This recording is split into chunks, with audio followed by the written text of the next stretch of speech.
Hello student, मैं Sudhir sir, Hindi teacher. आप सभी विद्यार्थियों एवं अभिभावकों को गौतम बुद्ध पब्लिक स्कूल इमामगंज के यूट्यूब चैनल पर आप सभी को हार्दिक अभिनंदन करता हूं।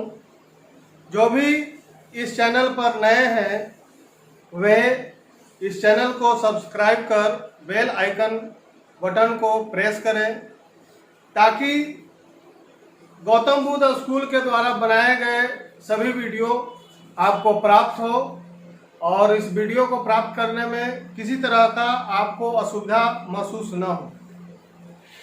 अब आज जो है मैं प्राइमर ग्रुप क्लास 1 से 4 के बच्चों के लिए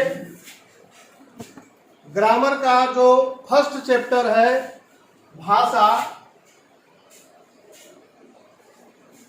उसके बारे में मैं बताने जा रहा हूं। भाषा जो है व्याकरण का सबसे महत्वपूर्ण इकाई है। जो भाषा को पहले हम भाषा की परिभाषा जान लेते हैं। आखिर भाषा कहते किसे हैं, भाषा होता क्या है। जैसे सबसे पहले इसका डिफिनेशन जान लेंगे तो हम लोगों को आगे बढ़ने में असुविधा कम होगी। भाषा वह माध्यम है जो मानव जो है अपने भावनाओं को, यानी कि अपने दिल के अंदर के सभी विचारों को एक दूसरे के समक्ष, यानी कि एक दूसरे के साथ जब शेयर करता है या बात करता है तो जो वह अपने भावना और विचारों को एक दूसरे के समक्ष व्यक्त करता है, जैसे लिख कर भी व्यक्त कर सकता है या बोल कर भी व्यक्त कर सकता है या इशारों में व्यक्त करता है। तो इन तीनों माध्यम के द्वारा जो मनुष्य का एक दूसरे से भाषा का आदान प्रदान होता है, बोलचाल होती है, वही भाषा कहलाती है। इसका शॉर्ट में यानी कि संक्षिप्त में भाषा का परिभाषा हुआ, मानव अपने भावनाओं और विचारों को बोलकर या लिखकर या इशारों के द्वारा आदान प्रदान करता है, उसी को हम भाषा कहते हैं। क्लियर हो गया।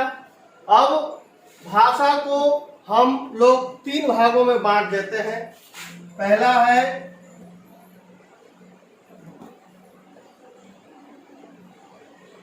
मौखिक भाषा,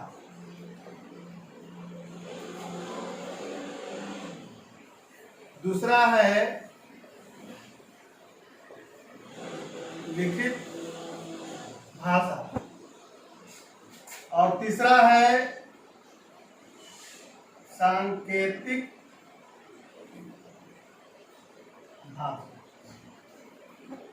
अब हम जानेंगे कि मौखिक भाषा किसको कहते हैं। सबसे पहले मौखिक भाषा हम किसे कहते हैं, मौखिक भाषा में मनुष्य क्या करता है। तो मौखिक भाषा का परिभाषा है कि मानव अपने भावनाओं को या अपने मन की बातों को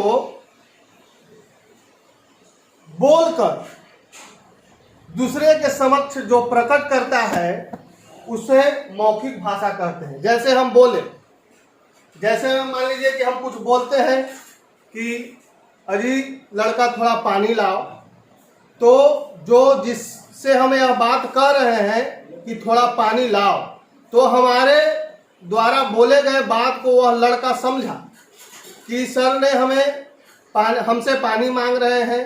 तो हमारे और उस सुनने वाले बच्चों के बीच जो भाषा का आदान प्रदान हुआ, लेन देन जो हुआ, वह मौखिक भाषा हुआ, क्योंकि हम बोल के अपने भाषा को व्यक्त किए और वह हमारी भाषा को समझ पाया कि सर पानी मांग रहे हैं या सर का इच्छा है अभी पानी पीने का। तो यह इस प्रकार के भाषा को हम मौखिक भाषा कहेंगे।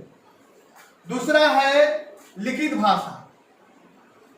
लिखित भाषा में क्या होता है कि जो मानव अपने दिल के बातों को या अपनी भावनाओं विचारों को जो पेपर पर या कागज पर लिखकर व्यक्त करता है।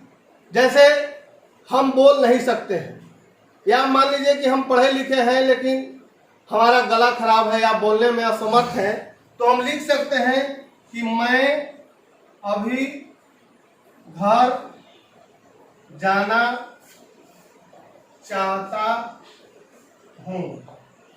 तो कहने का मतलब है कि हम बोल तो नहीं सकते हैं लेकिन लिख सकते हैं कि मैं अभी घर जाना चाहता हूं। तो जो पाठक होंगे, जो इसको पढ़ेंगे, तो वे समझ जाएंगे कि इनका अभी जो मन है या इनके दिल के अंदर की जो भावना है या इनकी जो इच्छा है वो अभी घर जाने का है। तो वक्ता जो है, जो बोल रहा है, जो लिखकर जो अपने भावनाओं को बता रहा है और जो इसको पढ़कर जो समझ रहा है, तो इसको हम लिखित भाषा कहते हैं। यानी कि साफ शब्दों में यह कहा जा सकता है कि जो लिखकर अपने भावनाओं को व्यक्त करता है उसे हम लिखित भाषा कहते हैं।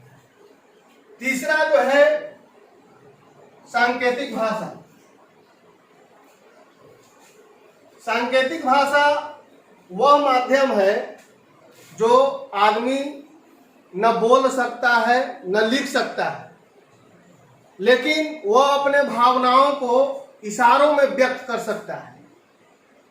जैसे पृथ्वी पर बहुत से ऐसे मानव हैं जिनका शरीर में कुछ कमियों के कारण नहीं वे बोल सकते हैं, नहीं वे पहले पढ़े लिखे होंगे, तो वे अपने भावनाओं को इशारों के द्वारा व्यक्त करते हैं। जैसे इसका मतलब डिफिनेशन हुआ, परिभाषा हुआ कि मनुष्य जो है अपने भावनाओं को इशारों के द्वारा दूसरे के समक्ष प्रकट करे, उसे हम सांकेतिक भाषा कहते हैं। इसका एग्जाम्पल हुआ, जैसे मैं यहाँ खड़ा हूँ और मुझे अभी डस्टर की ज़रूरत है या पेन मार्कर की ज़रूरत है, या मुझे अभी पानी पीने का इच्छा कर रहा है, तो सामने वाले से हम इस तरह के इशारा करते हैं, तो सामने वाला आदमी जो है या मानव जो है वह समझ जाता है कि पीने के लिए कुछ मांग रहे हैं। जैसे दूसरा एग्जाम्पल है, जैसे मुझे किसी को बुलाना है, हम बोल नहीं सकते हैं, हम लिख नहीं सकते हैं, तो हम उसे इस तरह का इशारा करते हैं, तो आदमी समझ जाता है कि वह हमें बुला रहे हैं। या अगर किसी को कहना है किसे जाओ, तो हम लोग इस तरह इशारा करते हैं, तो सामने वाला आदमी जो है वह समझ जाता है कि अब हमें जाने के लिए कह रहे हैं। तो कहने का मतलब है कि यह सांकेतिक भाषा भी एक मतलब भाषा के अंतर्गत आता है, जो आदमी अपने इशारों में बातचीत कर सकता है और उसके इशारों को समझते हैं। तो भाषा का यह जो 3 भाग हुआ, यानी कि 3 भेद हुए, जो आप सभी को मैंने अभी समझाया। तो बच्चों, एक बार पुनः मैं इन सभी भाषा के प्रकार और भाषा को फिर से मतलब समझा देता हूं ताकि आपको समझने में कोई कठिनाई ना हो। जैसे भाषा जो है, मनुष्य अपने भावनाओं को लिखकर, बोलकर या इशारों में अपने भावनाओं को जो व्यक्त करता है उसको भाषा कहते हैं। इसमें तीनों जो इसका टाइप्स है, तीनों प्रकार को एक। अब हम लोग भाषा के जो 3 भेद होते हैं, तो पहला जो है मौखिक भाषा, इसके बारे में हम लोग डिफाइन कर लेते हैं, क्लियर कर लेते हैं, और एकदम शांति से इन सभी हमारे द्वारा कहे गई बातों को स्पष्ट रूप से समझें, ताकि आपको याद करने में या स्मरण शक्ति में बनाए रखने में किसी तरह का कठिनाई न हो। तो मौखिक भाषा के बारे में हम यह कहने जा रहे हैं कि जो मानव अपने भावनाओं को बोलकर दूसरे के समक्ष प्रकट करता है उसे मौखिक भाषा कहते हैं। मानव जो है बोलकर जो दूसरे के समक्ष अपने भावनाओं को प्रकट करता है उसे मौखिक भाषा कहते हैं।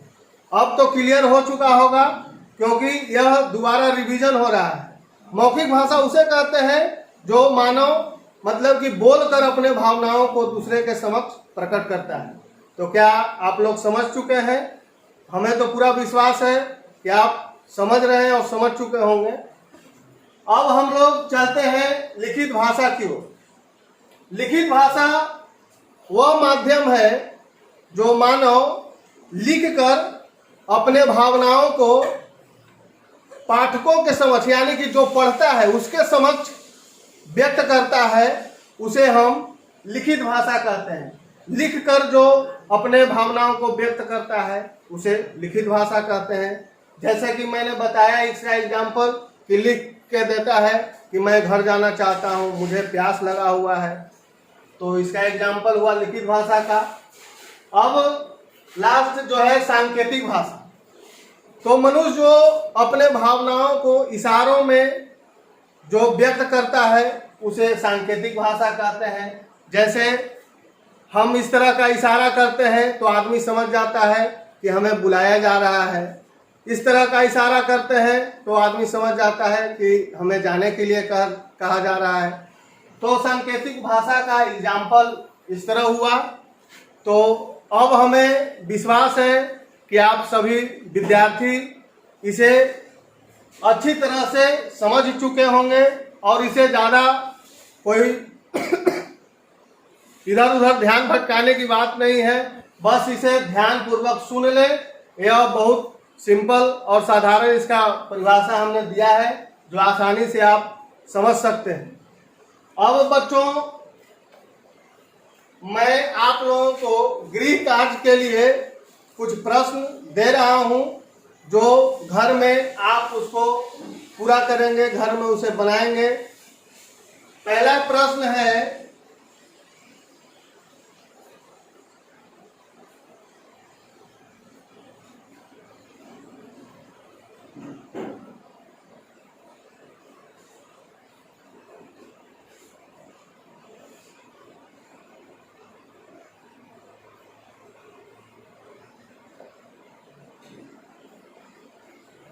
भाषा किसे कहते हैं?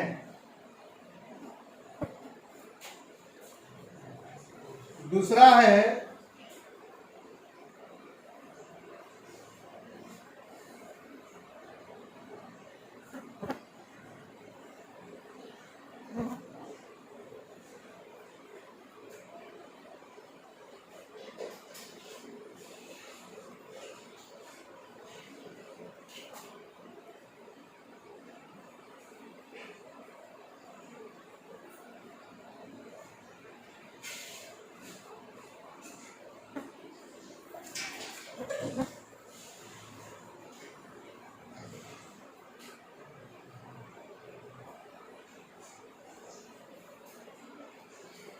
दूसरा प्रश्न है, भाषा के कितने भेद होते हैं? सभी का नाम एवं परिभाषा लिखिए। अब मैं अगले क्लास में यानी कि प्राइमरी ग्रुप क्लास 1 to 4 का पार्ट जो 2 होगा, अगले क्लास में मिलेंगे और इन भाषा के संबंधित जितने भी प्रश्न जो या जितने भी समस्याएं आपको उत्पन्न होगा, जो समझ में नहीं आएगा, वह गौतम बुद्ध चैनल पर आप कमेंट बॉक्स में लिख सकते हैं, ताकि अगले जब पार्ट 2 में हमारा वीडियो जब बने तो हम आपकी सारी समस्याओं को मतलब कि समाधान निकाल सकते हैं या समाधान कर सकते हैं। धन्यवाद।